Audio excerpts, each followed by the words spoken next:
Take a few moments for yourself to absorb the energies, to center yourself.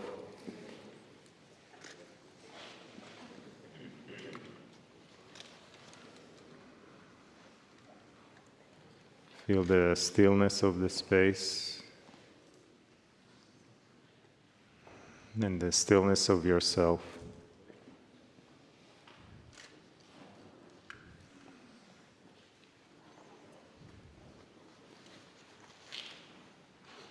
As we arrived here, early morning, early before the sunrise, in a twilight between the moon and the sun that will rise soon, greeted by this magnificent temple dedicated to Horus, son of the goddess Isis and husband to the goddess Hathor.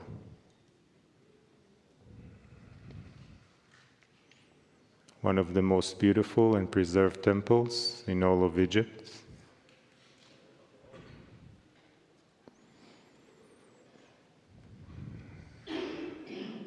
Here you can truly let yourself feel the magnificence of the ancient times, the enormity of the columns, the hieroglyphs,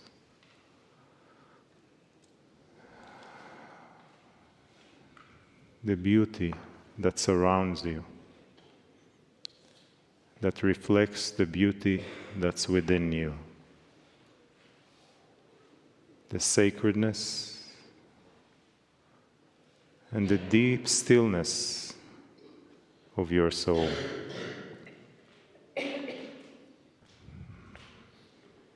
Breathe gently through your soul, through your heart, expanding more your light, your love, your beauty, your compassion, your I am, your I am, your I am. Breathe.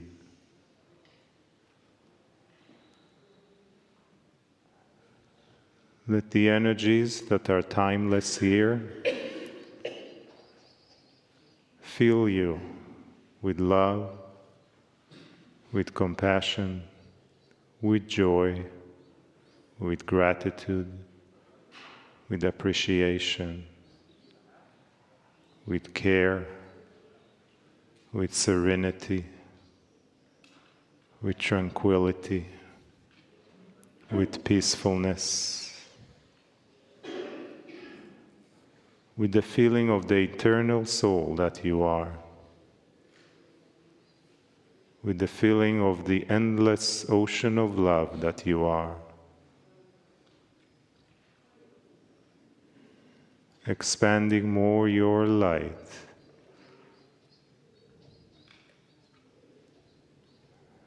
experiencing more of your multidimensionality,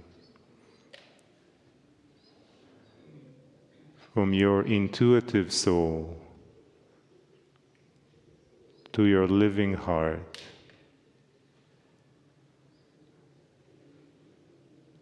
creating a two-way communication between your physicality to your soul, to where you sit right now and beyond. Breathe.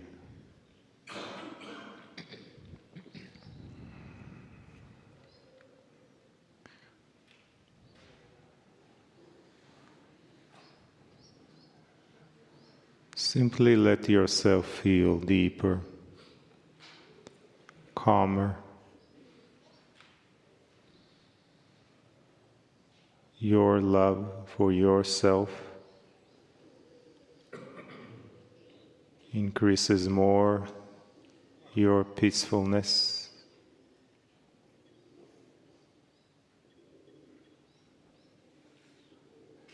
And your consciousness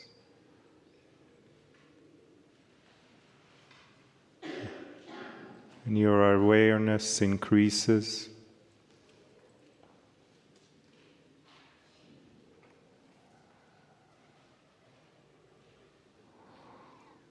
Just in front of you is the Holy of Holies of the temple, where the high priest or even the Pharaoh visited and communicated with the divine, with his own intuition,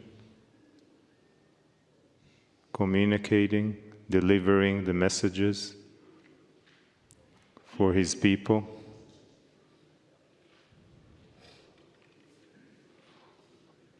What is intuition for you? How strong is the intuition for you?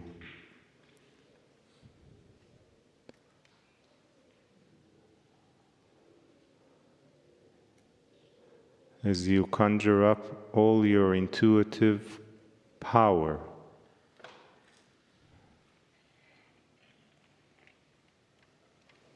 allow for it. Feel it. It can take a moment, and it can be in an instant.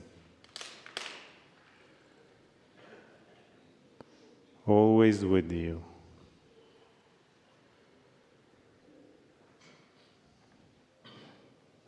Elusive, but yet attainable in every moment.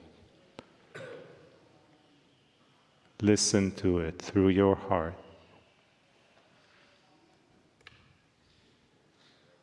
Breathe.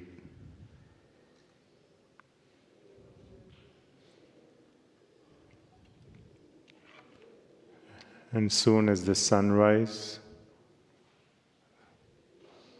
comes to greet us, and our soul greets the sun,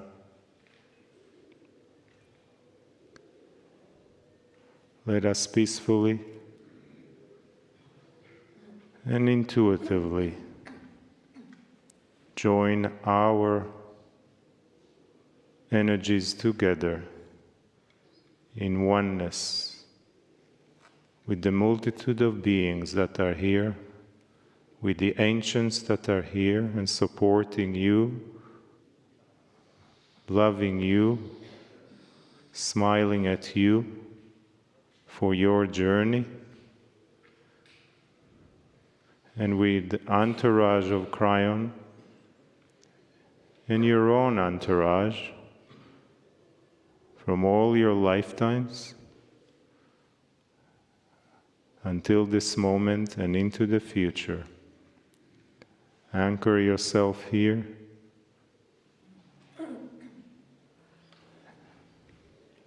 and make it a pivotal moment for yourself, where you can literally change anything you want. Give the intent for it and believe in it. And believe in it. And let us hear more from the loving, compassionate, and guidance from Kryon.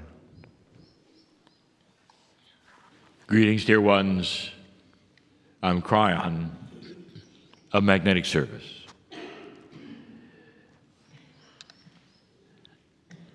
This is the 16th channel in the land of Egypt, part of a series. Well, you carry 100 attendees in the lower Nile this time. starting to visit some of the most magnificent structures that the Egyptians have created. If I had to title this channeling or this message, or even what you might call this quiet time, I would title it this: The Elegance of the Ancients. It's a common theme that you're going to be hearing from me and that you have heard. I want you to just take a moment and think about where you are in the temple of Edfu.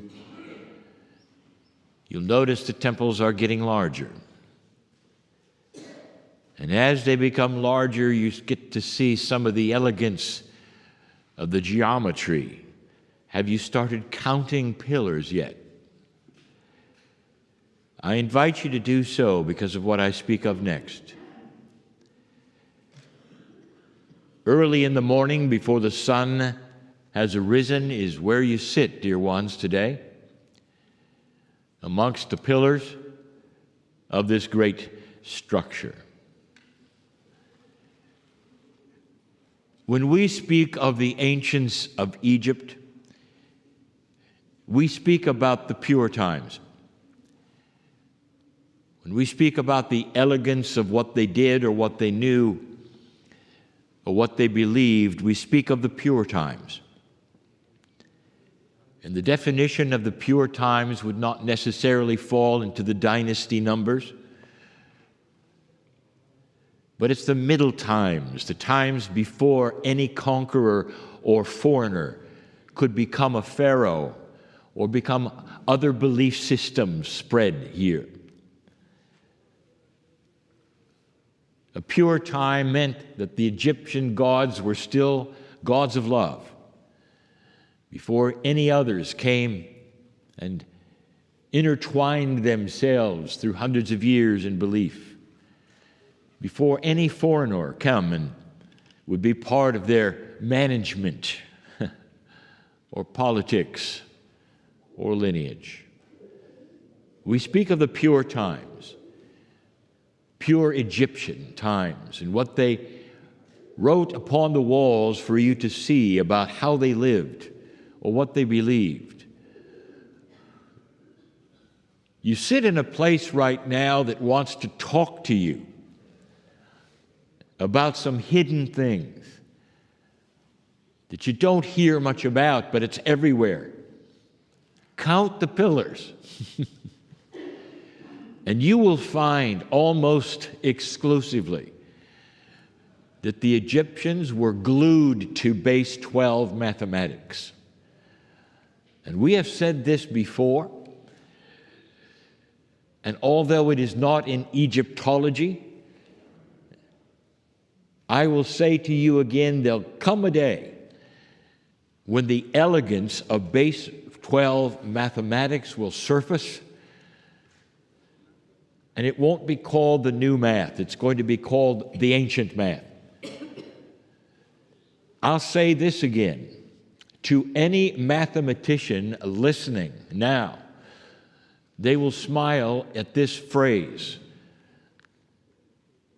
Elegant math reveals itself.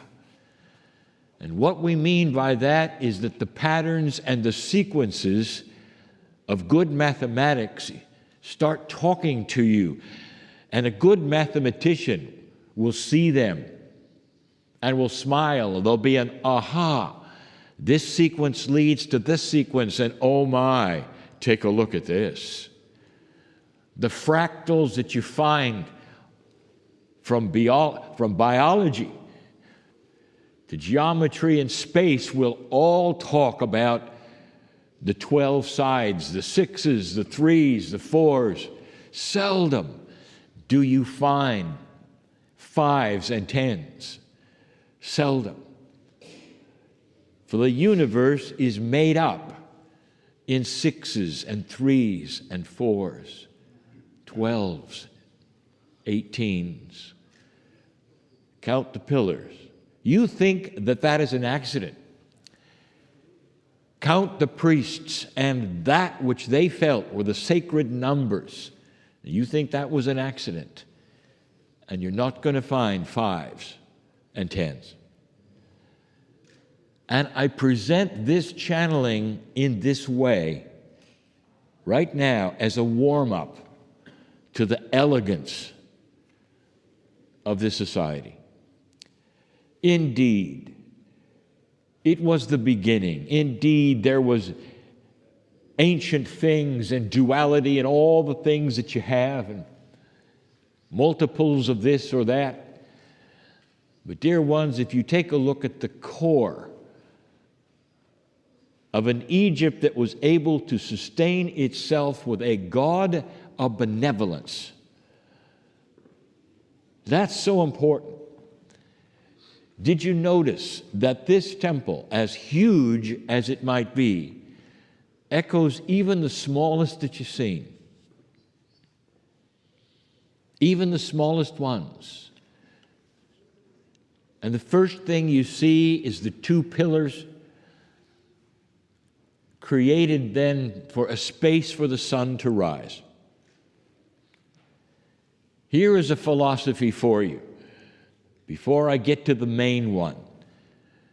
A philosophy that says that the sun rises every day just like you,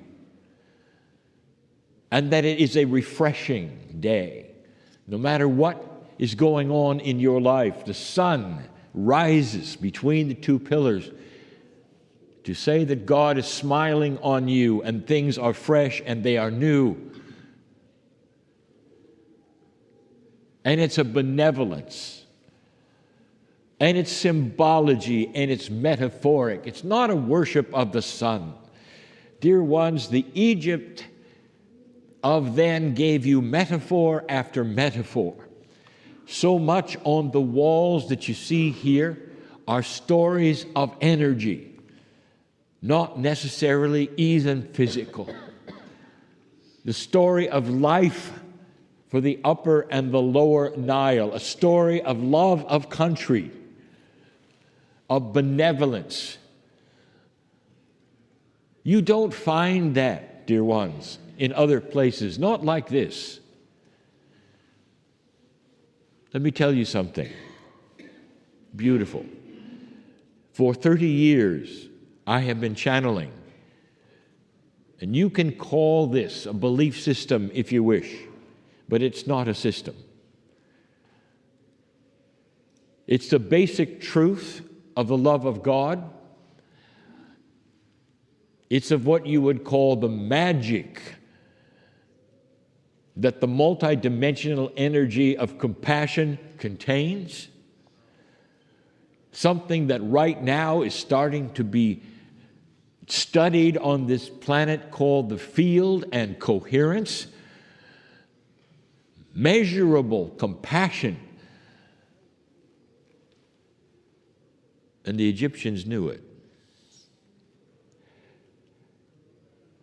I told you in this teaching for 30 years of one specific thing that I wanted you to remember from the beginning, that you are dearly loved.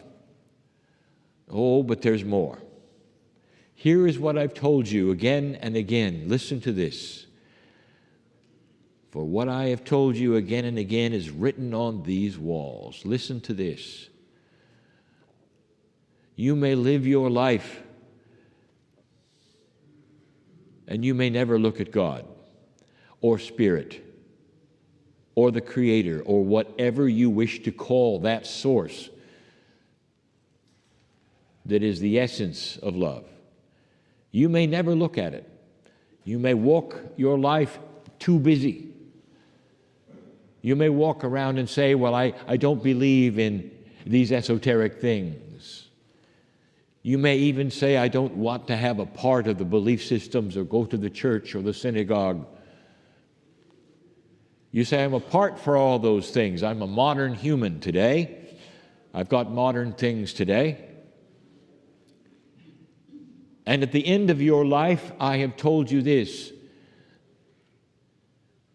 that all of the time that you have spent ignoring the Creator has been looking at you with a hand out that says, Take this anytime you want to, if you choose to. Free choice. In other words, you may not look at God, but God looks at you. And that every single human being is made in the image of love and walks this earth equal in that, with an equal chance to take the hand of the magic of love and find a better life. This has been the message of Kryon, 30 years. And then you come here and you realize that as they slowly unburied these structures from the sand, the pieces and the parts that you can read that were not obliterated by other belief systems tell you the same identical thing. The temples are all built in a protocol, dear ones, of large to small, of a straight line leading to the altar where only the Pharaoh goes, and perhaps a priest or two. A large place that would contain the commoners, but they could come in, not covered so that the sky would shine upon them. All of these things, metaphors to a God of light. The inner chambers became smaller and the priests more sacred, leading all the way to where only the Pharaoh could stand in a place and do something, which I'm going to talk about in a moment. And it just yells that there is a protocol, that the commoners cannot quite see inside because it's so sacred, and God is great, and God is light. But God can always look at them. This was the philosophy, that each of them also had a bubble, a higher self, and we've told you that before. I have called it a higher self. They call it something else, but it's written on the walls. There is a self that is apart from the physical of every single human.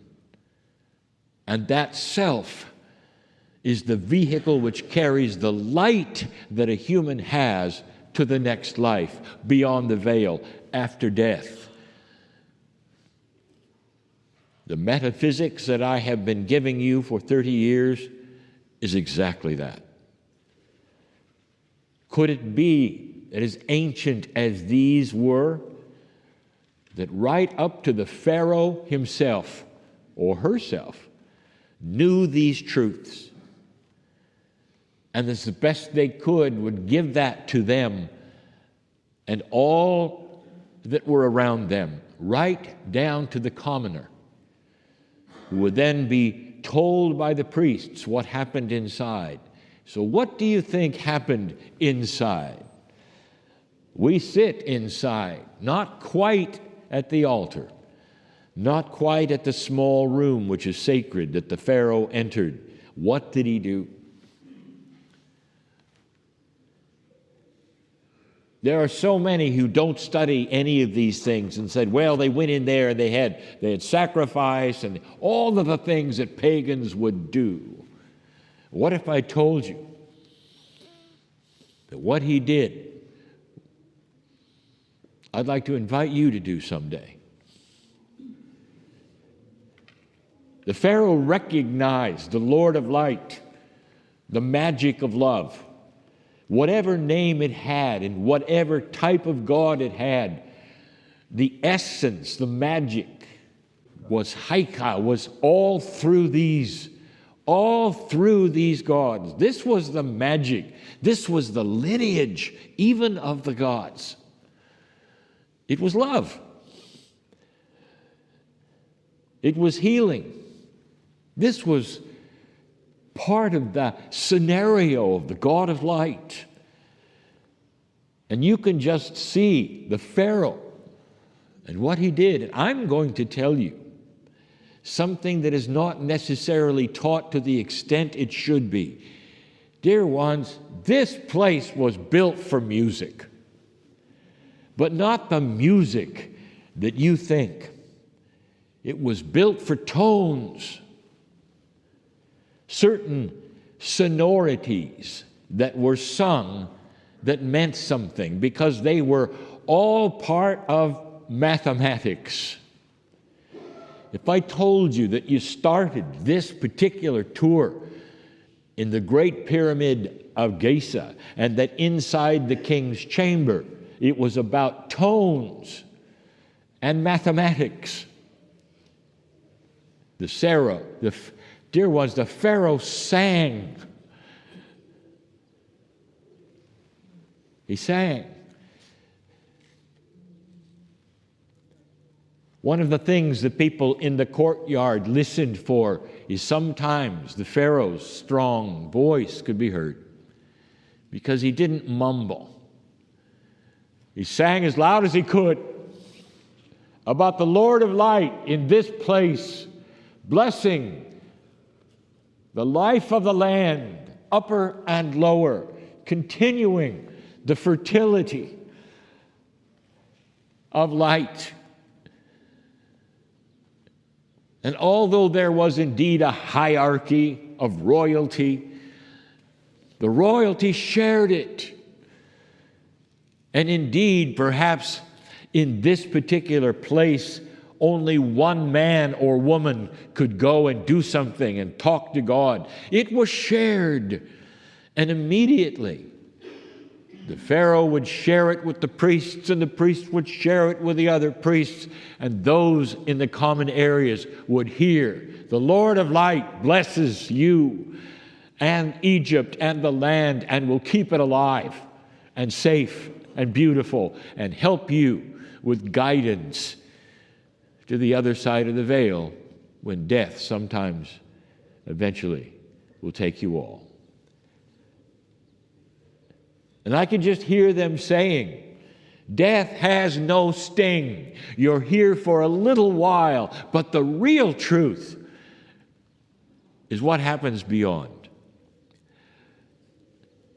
And if you've heard that before, it's been from me, which tells about a beautiful creative source who knows your name and is light and who loves you dearly. Don't be surprised if an Egyptologist will read that on the walls. Because the Egyptians, even the ancient ones, even with the protocols of the gods, they knew it. They knew it. Now, what is missing here?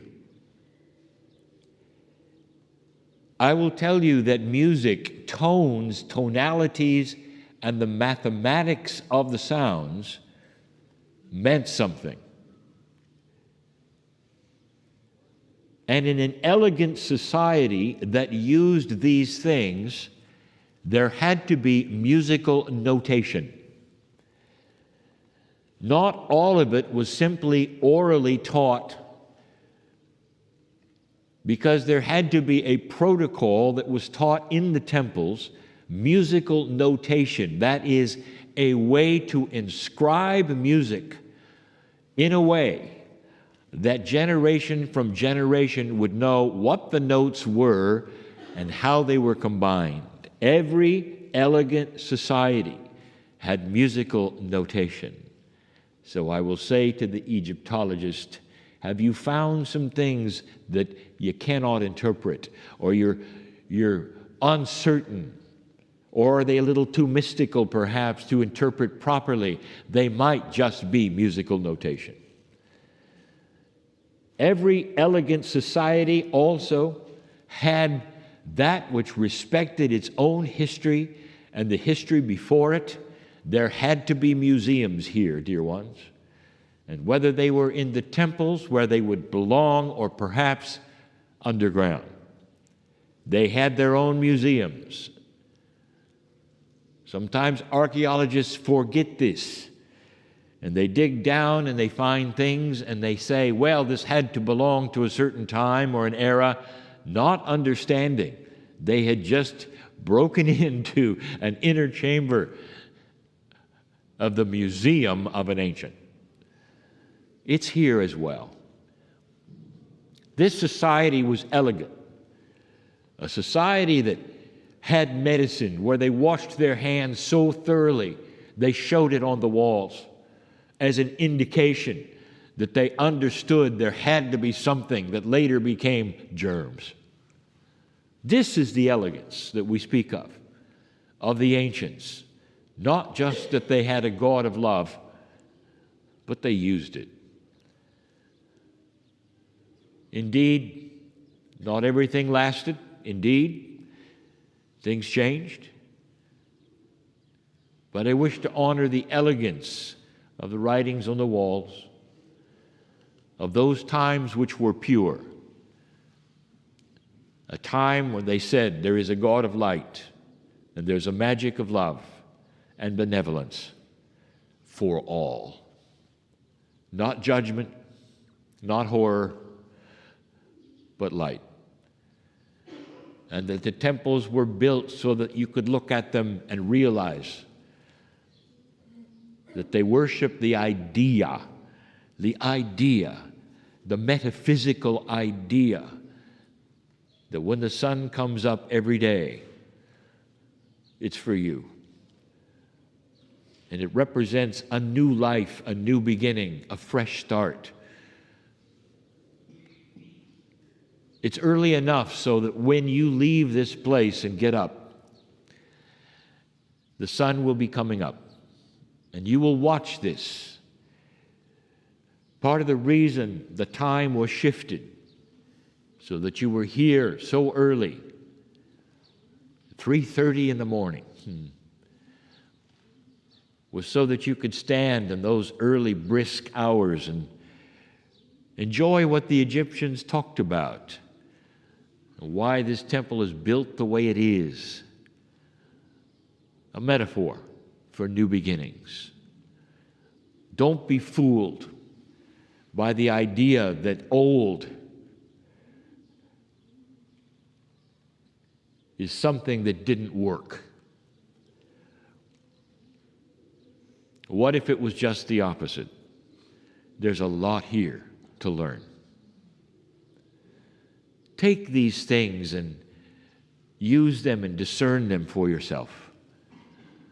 Do not be confused by the duality that you also see on the walls, for they were human beings, just like you. You would say you believe in a very loving God. Indeed, if they could look at your history, they might be confused as well. Look for the light here and celebrate what they had.